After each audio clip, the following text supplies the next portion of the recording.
Watch this. The paper peels straight off, and the cupcake comes out clean. No crumbs left behind on the wrapper. Now here is yours.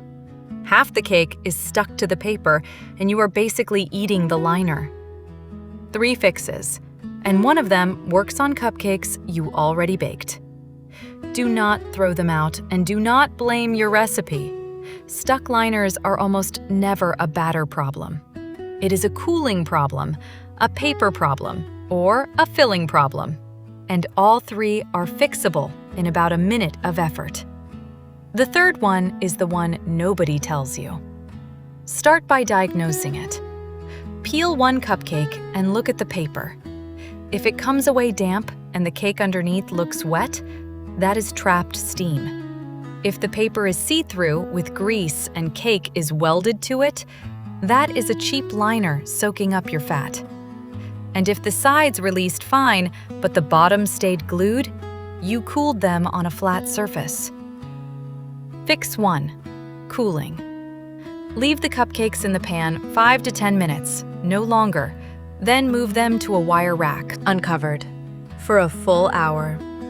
A wire rack matters because air has to get under the bottoms, and the bottom is exactly where liners glue on hardest. Whatever you do, do not put warm cupcakes in a container or a zip bag. The steam has nowhere to go. It condenses right at the paper, and by morning, the liner is soaked on. Fix 2. Buy better paper. King Arthur ran a 6-way test in one pan, and sturdy greaseproof papers won outright. Foil came in second and tore a small piece off the edge. Silicone cups released perfectly, but baked slightly smaller.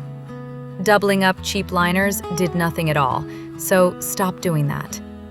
Greaseproof paper has a treated lining that blocks fat from soaking in. Flip the package over and look for the words greaseproof or grease-resistant. It costs about 1 to 3 cents more per cupcake. Fix 3. Fill and bake them right. 2/3 full, no higher. Overfilled batter spills over the rim, bakes onto the pan, and welds the liner in place. And check your oven with a thermometer, because a 25-degree miss is enough to wreck a batch. 350 for 15 to 20 minutes, or 325 for 22 to 27. A cool oven means a wetter cake, and a wetter cake means a wetter liner. And the rescue, for cupcakes already stuck. Chill them. 1 hour in the fridge, or 5 to 12 minutes in the freezer. Then twist the liner instead of pulling it straight down. If you need them right now, flip one upside down in the microwave under a damp paper towel for 15 seconds. The steam softens the bond and it lets go. Here is what is actually happening. Fat is the release layer. It sits between the cake and the paper and keeps them from bonding, which is why low-fat and gluten-free batters stick the worst, and rich, buttery ones barely stick at all. Sugar is the other half. It caramelizes right against the paper and glues on.